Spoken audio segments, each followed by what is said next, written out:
napapansin ko lang, iba ang itsura sa video kaysa sa personal. Mayroon na naman akong client na napakalaking problema para sa araw na to.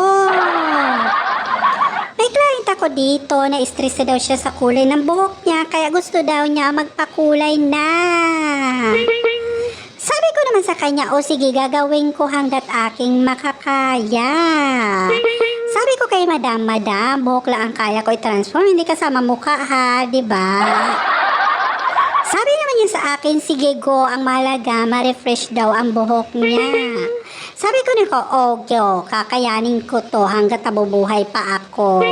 My God, parang gusto ko na tawagin ang 10 santo sa mundo.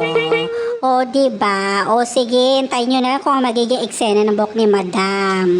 After na nga namin yung madam magchismisan kasi parehas kami chismusa. Kaya sabi ko sa kanya, o sige, sisimulan natin ang pag-apply ng kulay sa buhok mo para masimulan na natin ang beauty transformation mo. Oh my God! Sabi ko sa kanya, o sige, go, laban na natin to. Siyempre, wag niyo na hanapin yung pinakamahabang video kasi nga ang hirap mag-edit nga, diba? Kaya mag-shortcut na tayo, diba? After 3 hours nga naman ang process, ito na naging resulta sa buhok ni madam. Ang ganda. Diba? Pero napapansin ko lang, iba ang itsura sa video kaysa sa personal.